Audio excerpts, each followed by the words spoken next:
Hello, Miss Andrea. How are you?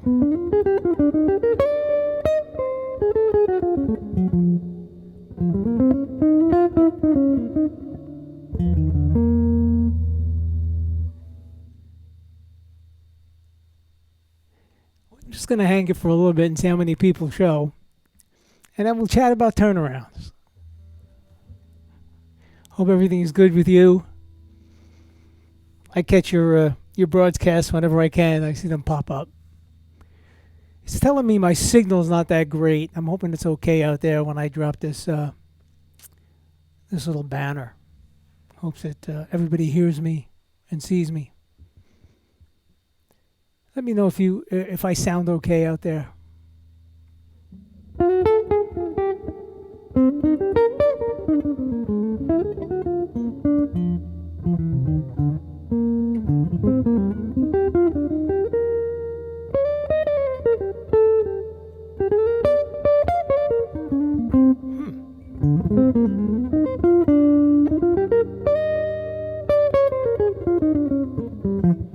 That's a good 2/5 line.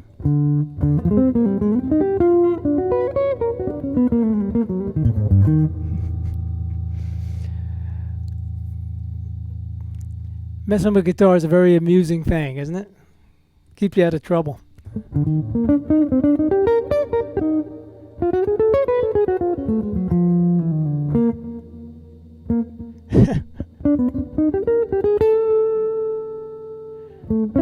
Too common.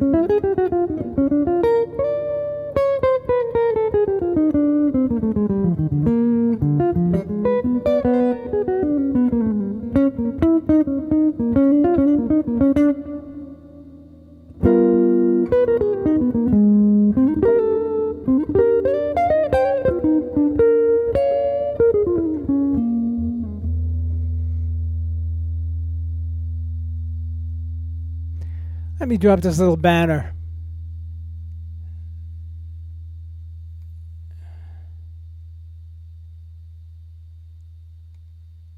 There I am. See what it looks like on YouTube. Should pop up soon.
Yeah, that's a photo of. I was doing a concert. It was actually after 9/11 for the victims of 9/11, and George showed up, and of course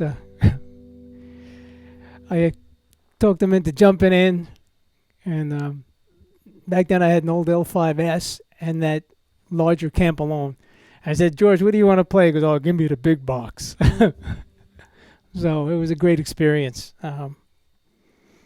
George is a very generous man, not only with his friendship, wisdom, and as well as his graciousness of jumping on the stage with the likes of me. But it was fun, you know. Funny, back in the day, Berkeley days of going to the jazz workshop, never thinking that this man would be a dear friend.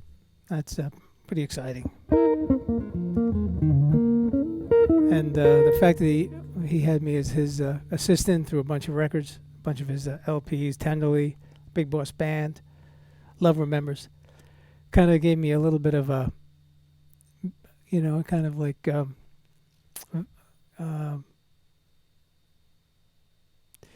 endorsed me, I guess, made me relevant. See my name on his albums. Anyway, who else is out there? We got about 3 participants. We will wait a little bit longer. We'll wait about another 2 or 3 minutes, and I'm just going to start talking about turnarounds. I printed out a bunch of stuff. I'm working on publishing a segment of books called, and it's going to be called a Theory for the Evolving Guitarist, learning how to visualize guitar. Hey, Jeff. And learn how to visualize guitar as piano players visualize their keyboards. Guitar is a tough instrument to visualize on. It's geographically odd. It's kind of 6 keyboards, for the most part tuned in fourths, except for that second and third string that's tuned in thirds. So my approach is to learn the whole fingerboard, and hey, Clive. Hope all is well with everybody. Jeff, who's on here, will be helping me out with that. But I'm just printing it out now in Sibelius, I guess it's called, and writing, big long explanations, everything from the evolution of a major scale and how it comes and how it lays on the guitar. Fingerings are arbitrary; they don't matter to me. Fingerings, in my mind, shouldn't matter to anybody. I know people turn around and say, "Oh, well, when I was playing classical guitar, I used the Segovia fingers." To me, it doesn't matter, And Django Reinhardt proved that. A man that has a melted left hand and 2 fingers that he can operate with. It didn't matter. It's just know where the notes are and the sounds are. Anyway, I'm going to start talking about turnarounds. So, definition of a turnaround. Okay, well, I guess in classical music you could say a cadence. Uh, it's um, it's something that brings you back from whence you came. It's So in classical music, I guess again it's called a cadence. They had plagal cadences and the amen cadence and uh, things like that. But in modern music and pop music, it's something that gets us from the end of a segment or an end of a section to or the end of a tune back to the top. They are the more you have under your fingers of these, the better. Now, I would be I guess the word's remiss if I didn't say let's start with um, the world of diatonic harmony and know that 5-1 is a turnaround. You get to an end of a segment, you hit 5, and it's a turnaround or a pickup into a song. Um, you know, it's kind of 5 and it takes you in. If you're doing something like all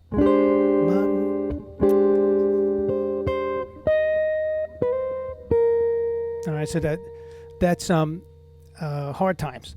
So that pickup is actually a turnaround. It's taking me to my mama told me, right?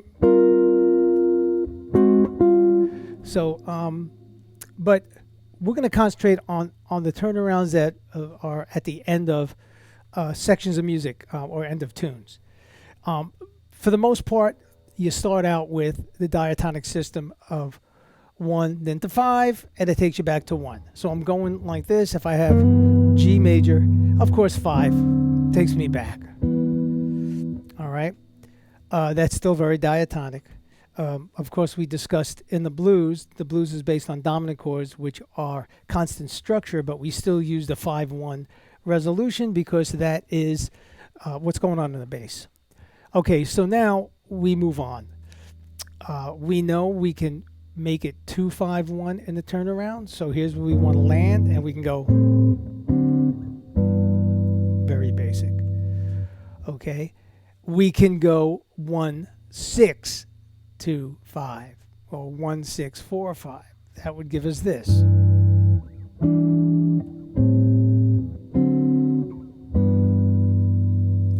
Very basic. Now, the next step up would be to start using secondary dominants. What's a secondary dominant? I have a whole section on that. They're dominant seventh chords that lead you to other chords in the primary diatonic system. So in this case, I'm going to use an E7 to take me to the 2 chord. It has a leading tone of the G sharp in it. Brings me to the note A very nicely. And here's what that sounds like. Bringing me back.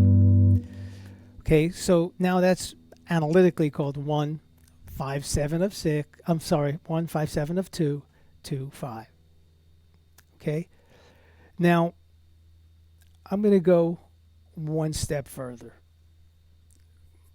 Let's do a 3 chord to then the 5-7 of 2 to 2 to 5 to 1. So now we have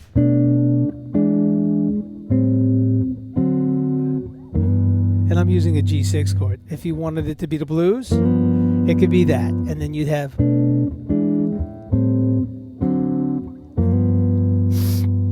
okay, again, very basic stuff straight from diatonic world. But now I'm going to start talking about dominant sevenths as turnarounds. Now, dominant seventh chords to me are the most fun. You can do a lot more because they're constantly in motion. So now let's do it as cycle 5 dominant seventh chord. So now forget about the 2 chord. It's going to be a dominant chord. Forget about, of course, the 5 chord is a dominant chord. The 3 chord is going to be a dominant chord, and the 6 chord is going to be a dominant chord. So now we have this.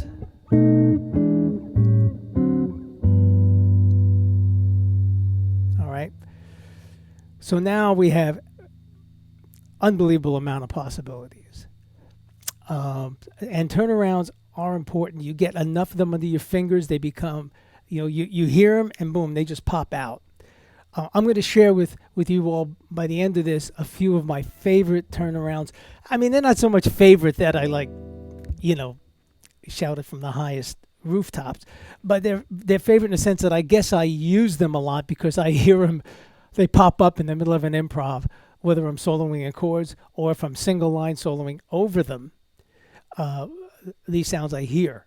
So like any word you hear when you're having a conversation, you do hear things a microsecond before you say it. And if any of you have ever sang, you know if you're singing words, you hear them in your head, spontaneously before they come out. You may not recognize that, but you do.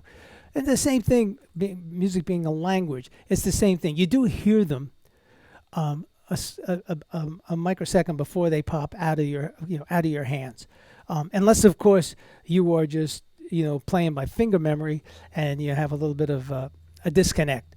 But for the most part, I would hope that everybody hears it slightly before. If you don't, if you're just like meandering in the mode or you're searching for a good note. Anyway, I got off on a tangent. So here is some possibilities of a turnaround, and I'll explain them as I go through them. Okay, I wrote down, and I will put it on the screen, and we will analyze what I did. Bear with me a second.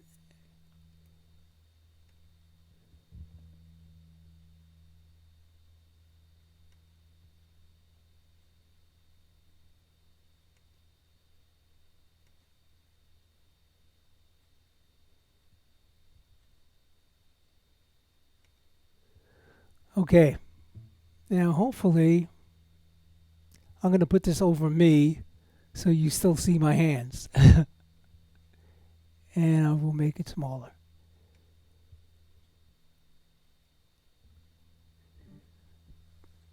All right, so let me go back to you all on the. I'll move it out of the way, and I'll also do a close up of my hands to show you what's going on. So now I'm talking about turnarounds, making use of flat five subs, which are substitutions for the secondary dominants.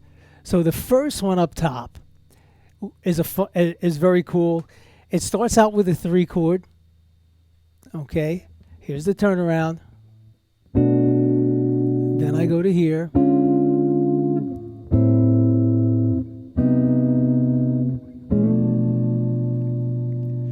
Now let's analyze that. I'll give you guys a chance to give you folks a chance to take a look at it on the screen.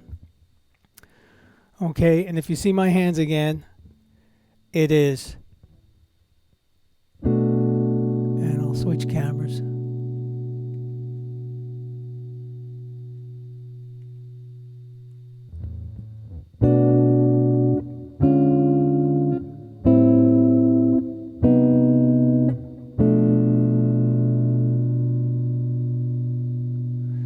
And I'll explain it with this tight camera shot. Okay? B minor 7. And if you look, it's a triad above B minor 7. See it? And then I go to this, which is a dominant 7, flat 9, natural 13. You've seen them. It's a symmetric diminished thing. It's this kind of stuff.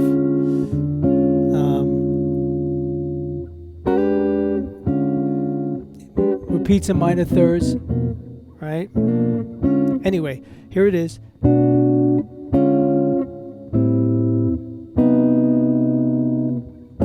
And there's my G. Okay? So again, it's only this on top.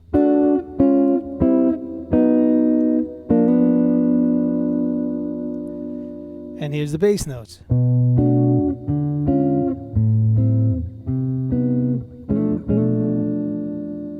And check this out. You're soloing on it.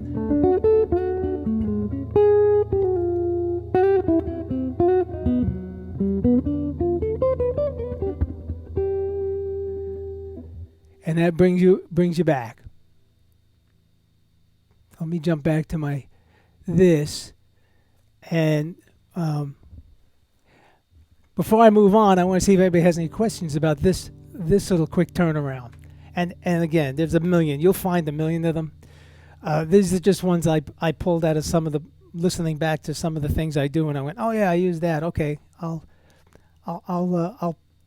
will pass that on so you guys can make use of it. I'm doing it in the key of G.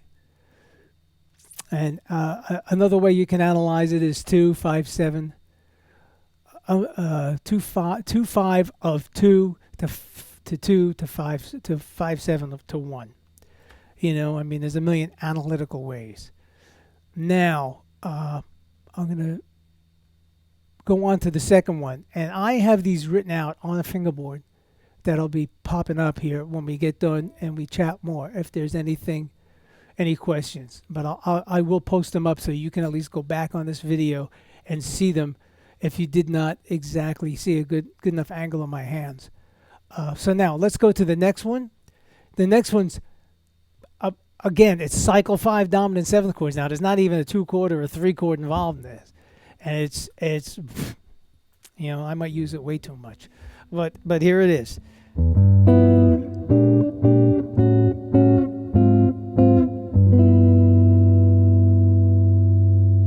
And all this is, here's the 1 chord, so you've ended. So let's say you're doing the blues and you go here.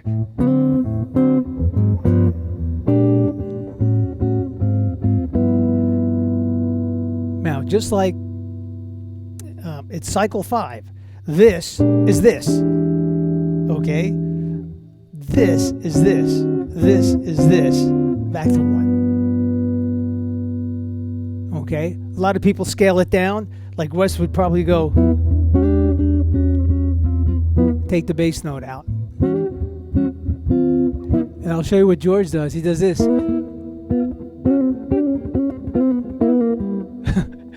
And he just runs them up, runs them down. Because every minor third, going back to our first time we did live, talking about the minor third principle. So anyway, so that's what that is.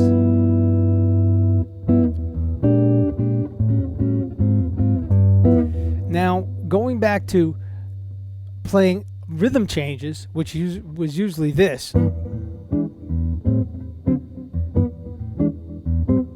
Well, it could be this.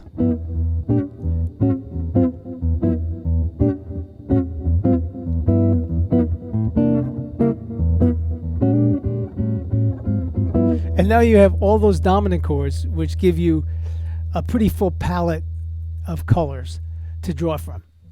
Okay, so that's number 2 in my top 4 hit list here. And let's go on to number 3, which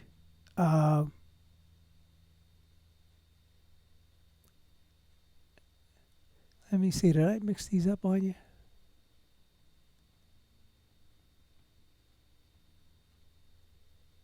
Okay, number 3. Here we go. And this one was a direct steal from George. I heard it played the first time, I think, on a turnaround on the tune Tenderly when we were in the studio doing that. And it was so hip. I was just like, I gotta figure what that was, because it's a very, very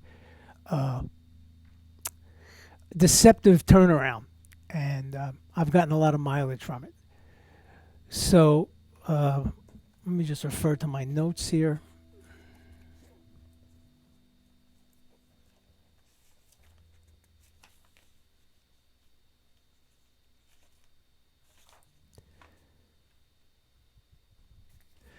Okay. Here's number 3.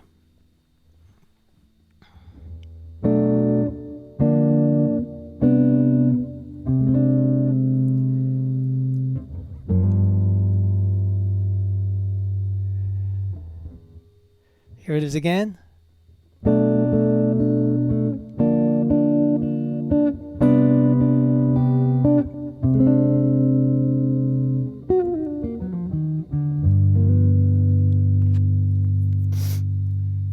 That is, you know, I mean, work that out in as many places as you can. That was a definite take out of I think one of the turnarounds or Tenderly or somewhere on that record. But let's take a look at what that is. Let's analyze that for a second. Okay, it's a B minor 7, so we're back to using a 3 chord. Okay, then it's a B flat 7 chord, keeping a common tone on the top, very much like one note samba, right? And then keeping the common tone, which is basically a G triad with the C bass, but we're calling it A minor, a 7 with 9 and 11. Okay, and then we just keep the C in the bass, keep the D in the bass, and move these two, the G and the B, up to A flat and C. That's a great, that's a great sound, because you got that second thing up top. So we got, again, it's going to be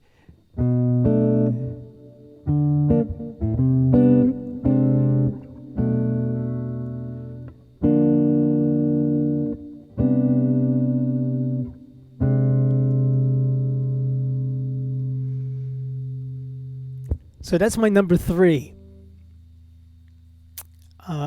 And these can be used anytime you want to turn things around. And if you can get to where you can speak on these chord changes, even if the band doesn't use these changes, which you don't need them to do, you play on them. You all wind up at the same intersection, and it'll make you sound, a whole lot hipper, All right, here's the last one on my number 4. It's not the last one of all, because I could sit here and write a bunch and never stop. I keep coming up with more. And I'll show you some other ditties that are kind of funny about how cycle 5 works and how that minor third principle works. Anyway, here's number 4. Again, it's a 2 chord. Then it's going to go, a 3 chord. Then it's going to go to a flat 3 minor chord, and then 2 flat 5 sub to 1. And it has contrary motion, very hip sounding thing. That means the bass line is going down and the melody line is going up. And here it is. It's number 4 on the hit list.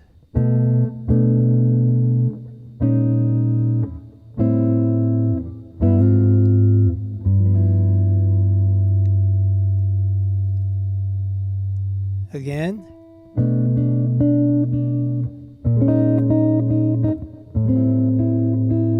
You could even do this.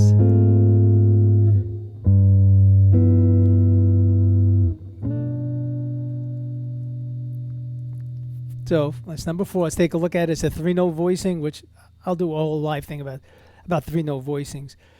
And then the next one is a B flat minor 11.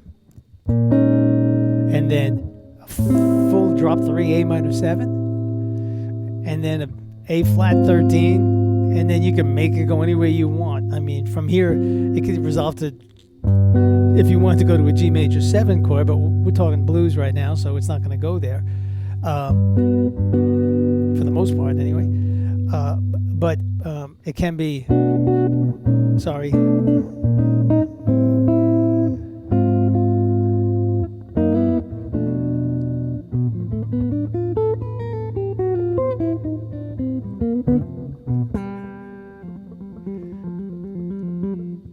So those are the 4 turnarounds that I wanted to share with everybody.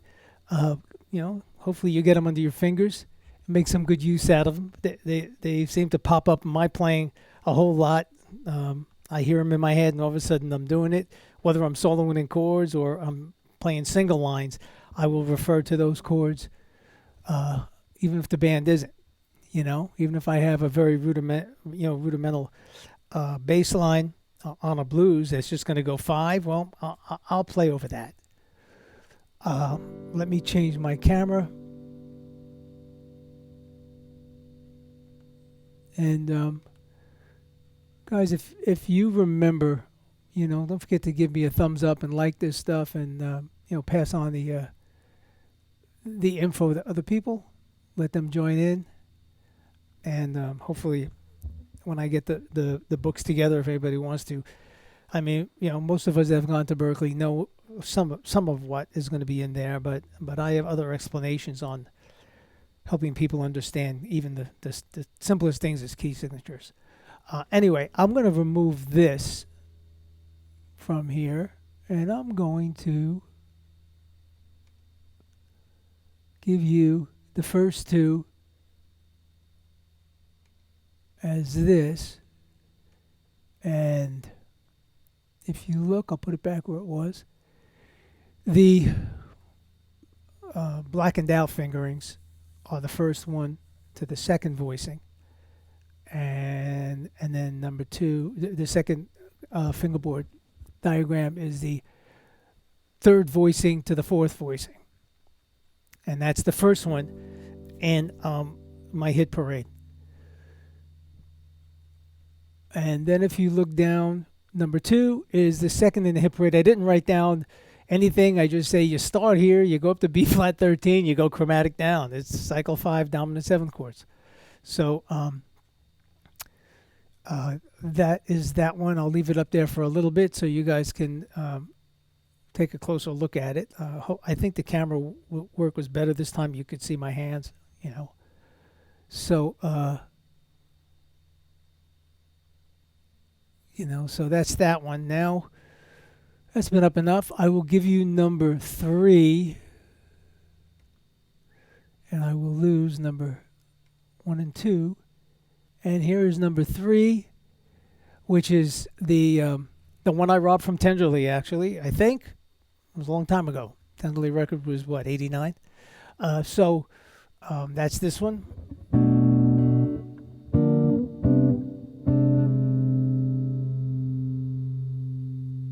Okay. I'll leave that up there for a few more seconds.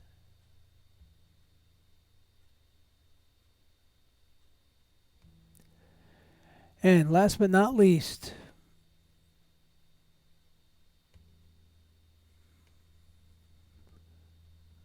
number 4.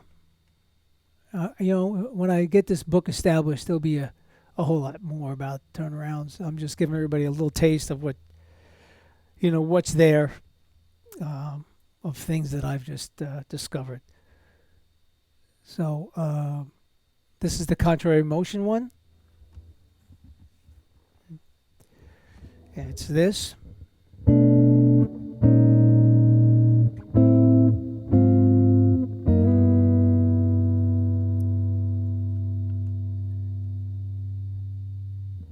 Just as I was doing that, I heard something else. There's another one. That's number 5, but I didn't notate that out for everybody. So that's working on turnarounds. When I have the opportunity to, I prefer taking turnarounds to be dominant 7th chords.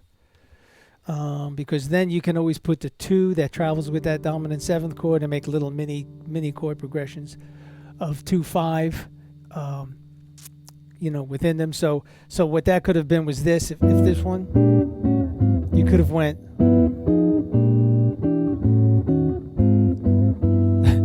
and you put the 2 chord in front of it. And make little micro progressions within a progression. Or you can use just the flat 5 sub for those dominant chords. So that would be.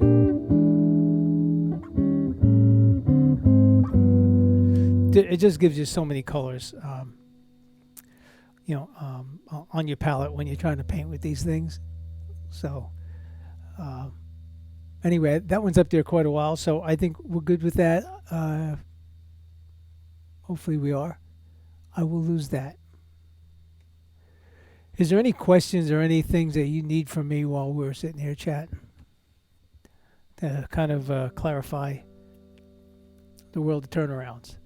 If you go back last week, and you can see I used turnarounds on those little evolutions of the blues, because that's all, you can do to elaborate on the targeted areas of the 3 chords of a blues, is to just add more turnarounds to take you from, through the changes and back to whence you came. So, hopefully, these work for you.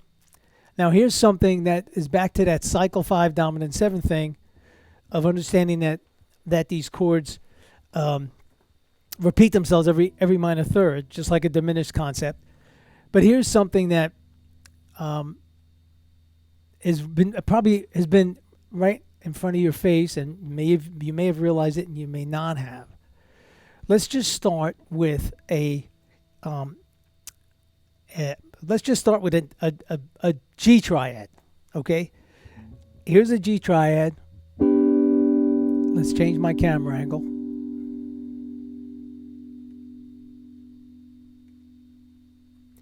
Here's my G triad. Okay. Now, I'm going to keep the G, and I'm going to move the other two notes and descend.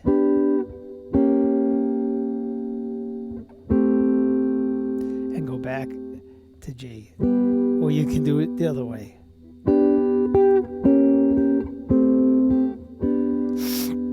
Now let's analyze what that was. It's G, E flat 7, because G and B flat are the same chord, right? If you go into minor third. So now we go G, G or B flat, okay? And then we go E flat, D sus, back to G. Now, that's just one place. Everywhere there's a G triad, do that. Okay? Any inversion. Sounds like a pedal steel thing, all right? Let's find G here.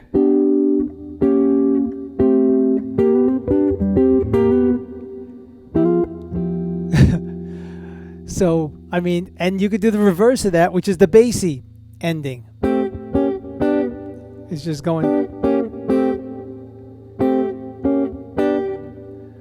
all turnarounds, all dominant seventh chords. So, that's a fun thing to work out everywhere on the instrument, and that's just a basic triad. Now, you can do it singly. I went from here, so I went C7, and this, okay, is a B flat 7, which is really the same as a G7 that takes you back to C. So watch.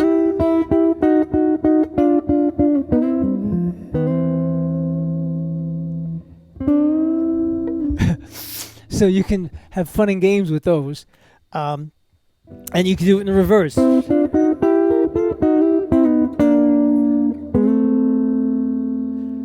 that just took me from C7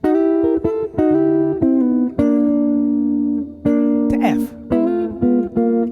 Oh, look. Here's the same thing, minor third.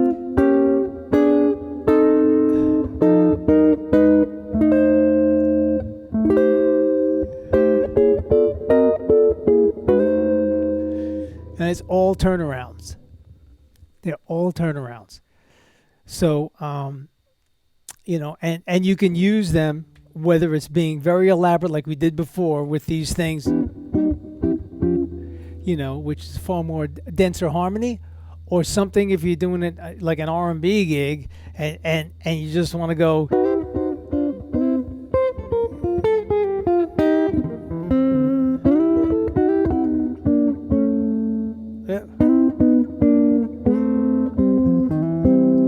That makes more sense. Sounds right. That's a turnaround. Started C7.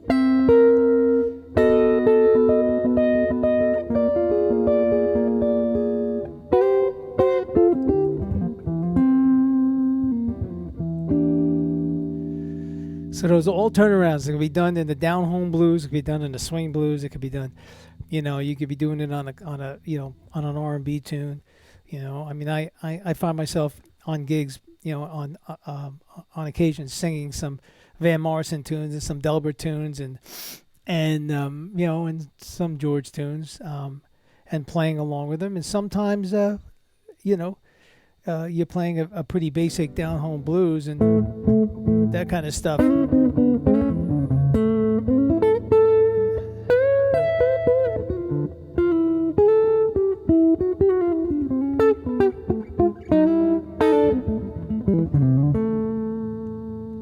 something there. Anyway, um, I'm getting carried away with all these little chicken picking things. So, any questions on any of the turnaround stuff that we chatted about? I mean, you can go back and forth um, and take a look at it and shoot me questions on it.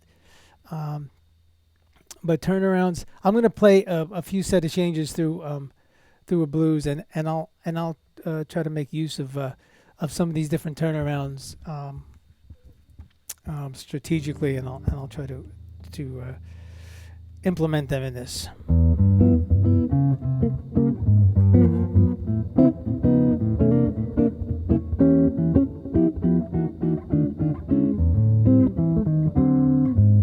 Here we go.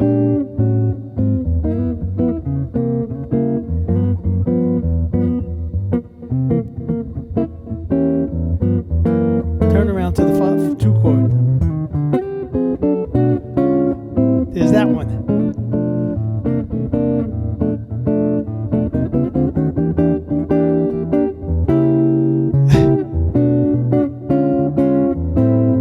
I used that one twice. Oh, here's that one again.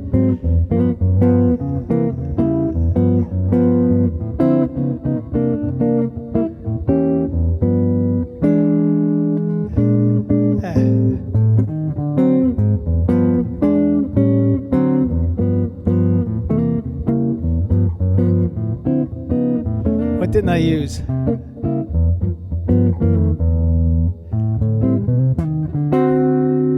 Oh, here we go.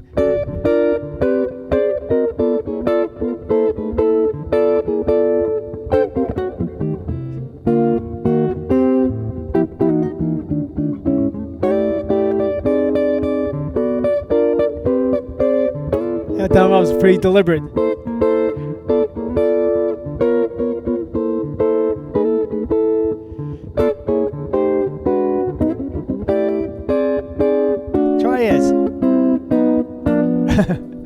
So I tried to throw them in there. Sometimes I was like, "Oh, I heard it want to go somewhere else," and I kind of cornered myself at the end of the, out on a limb because I attempted to want to implement the ones that I just showed you today.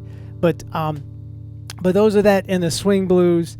But any of those can be used. I mean, if I'm doing a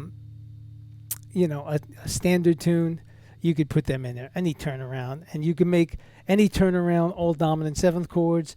The issue is that it's really just a 1 to 5 to bring you back, and you can implement those turnarounds to bring you back. I'm trying to think of straight ahead standard that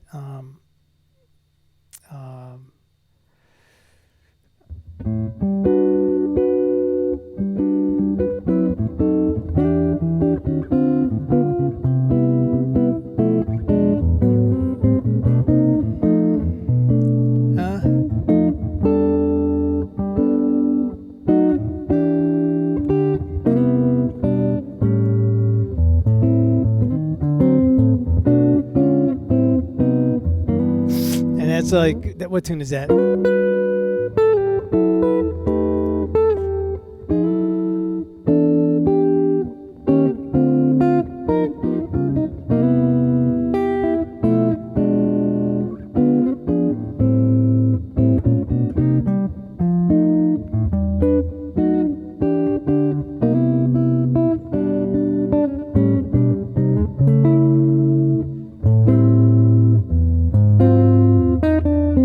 Here we go.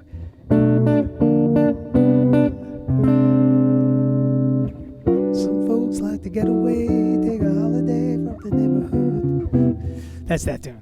Anyway, I used it there at the end of a standard. I just, I didn't want to resolve the tune, even though I think that tune does this at the end, which brings you back. He goes 2-5 to 5, right? E minor 7, A7, because I'm doing the key of G. And then he goes to the 5 chord.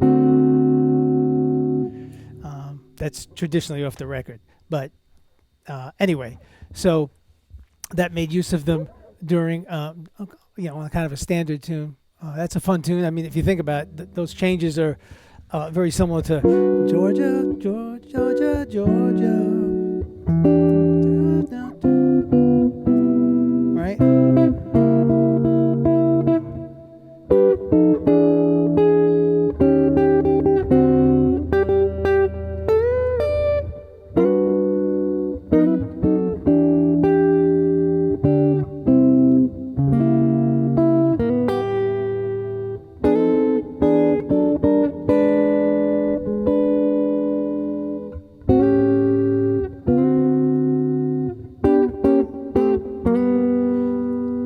Here's a turnaround I took of all dominant seventh chords.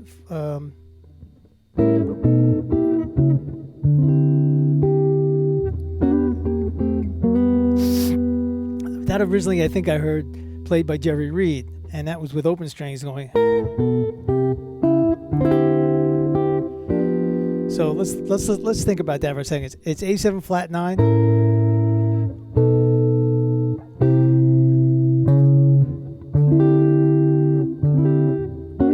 So could you do that? Let's use that in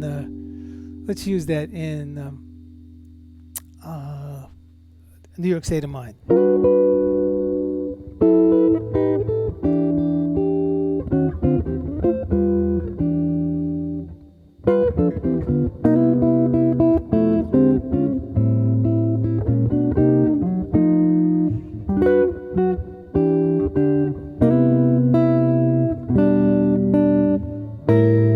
Sorry.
Anyway, I'm losing myself in these things and trying to get little fun things to put them in.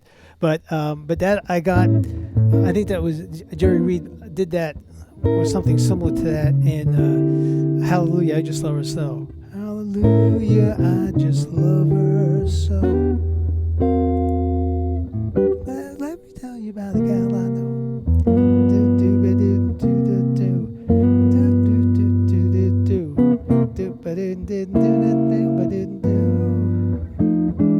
Hallelujah, I just so. Anyway, all turnarounds. So the more you link those things up, the better. I will. Let me see if I'm close up. I'll show you that little Jerry Reed thing. That here it is again. If I don't know if what camera was on, but he originally I think did it like this. I might have done it in A flat too.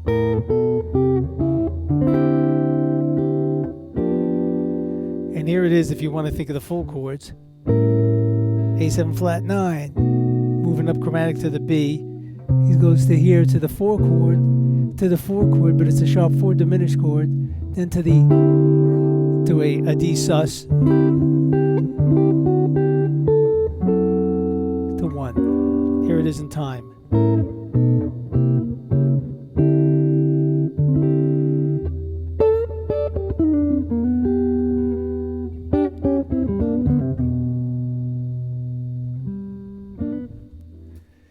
Anyway, Jerry Reed was a very tasteful guitar player for sure, and a great finger picker. I tried to do his on my first CD, a jazz version of a song called "The Claw." I used an upright bass player, Cameron Brown, and I think we did it okay. But no one touches Jerry Reed. I had a friend that passed away that I did a few concerts. In fact, the concert that's behind me with George, there was a guitar player there. A bunch of guys from Nashville. Tom Bresh, who was Merle Travis's son, and there was a guitar player there named Buster B. Jones, and he was like Jerry Reed on steroids. And if you want to check out a cat that had that going on, there's a lot of YouTube of Buster B. Jones. He passed away too young of a man, and but great player, awesome player, and in fact, just a little quick story about that picture behind us. Before George was getting up and I was doing my set, Buster was before us, and George showed up, and the funny part was I'm going to change cameras here so you can see that thing. So George showed up, and then the buzz got that George was going to be sitting in with me, so they were rushing Buster through his set, which was an amazing set. So he winds up with his closing tune. I think it was the Claw. He did it. He goes, well, I guess I'm going to have to like put this on hyper speed. So he does it like at a supersonic tempo. I think he had a Godin, either a Godin or a Kurt Sands. I think it was a Godin, and he just played the hell out of it. And even George said, "How do we follow that?" But anyway, those are fun stories to reminisce upon. But check him out, Buster B. Jones. Give thumbs up on this. Get people to subscribe. That'd be great. I'm happy to share this stuff. I'm sorry if I meandered a little bit too much and fooling around with things, but this is all fun. Certainly fun for me. Any questions on any of this stuff that we were chatting about? Clive said one of those was number 3 was his favorite. Which one was number 3? Oh yeah, that is. That is one. That shows up a lot. You go listen to some of the quick little solo ditties that I post. You'll hear that. It shows up. It shows up in my playing a lot. I like that one. So next time, I don't know. Next Thursday, maybe we'll talk about chromatics, indirect resolutions. I have a bunch of lists of things I'd like to share. And I'll keep everybody posted on my on the booklets I'm putting out. I got to get a cover page for some of them, and I can show you briefly what they might entail. But it covers. Maybe I'll just read it.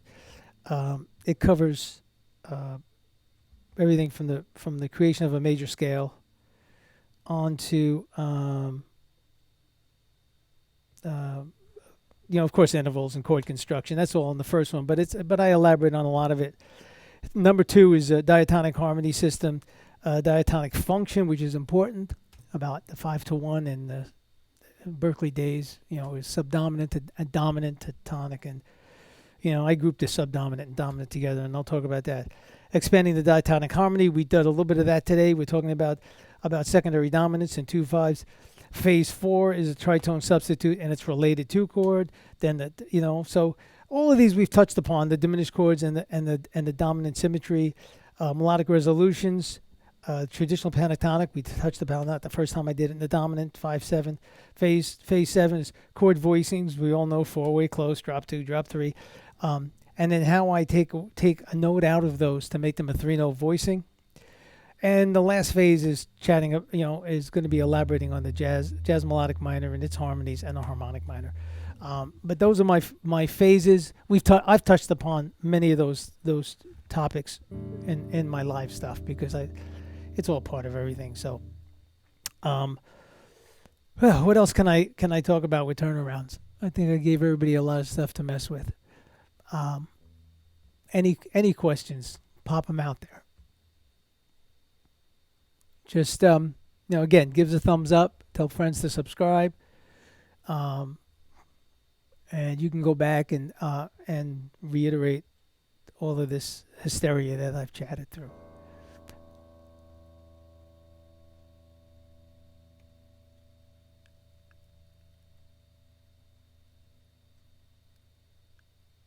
And thank you guys and ladies for popping in.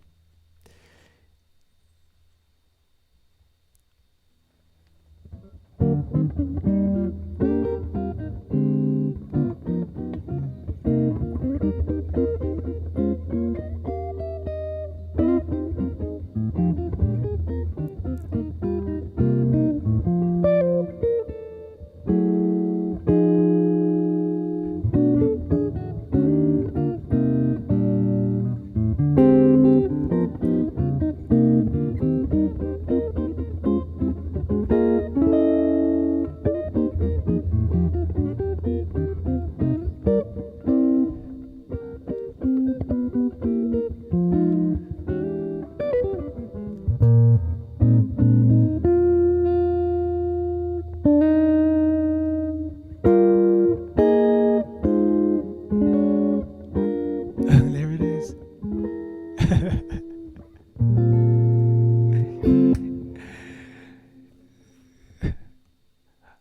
All right, well, I'll see everybody hopefully next week. Um, are we all good? Everybody good? I'm just gonna sit here and dabble a little bit behind the guitar, and if anybody has any questions, I'll just if not, I'll give it about another 2 minutes, and then I'll sign off.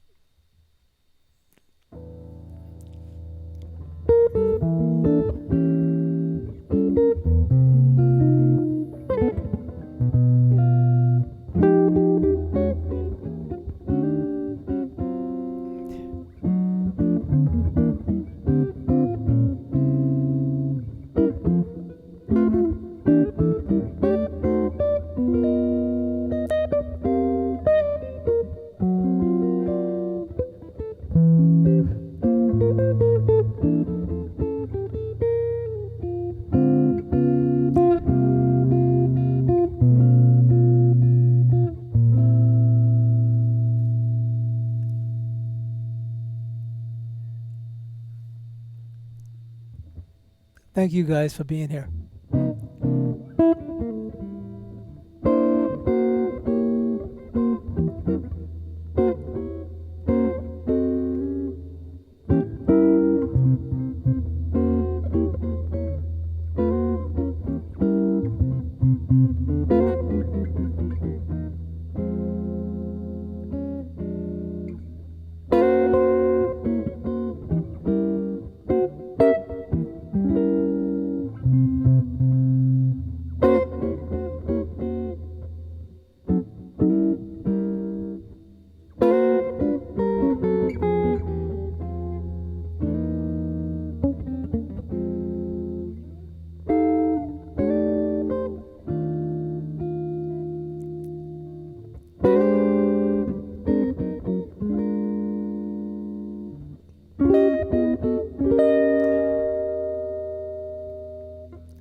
Huh.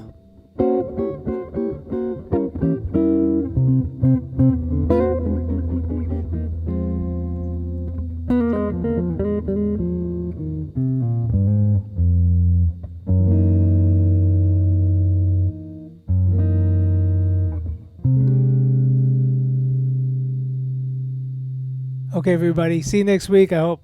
Stay well, stay safe, keep swinging.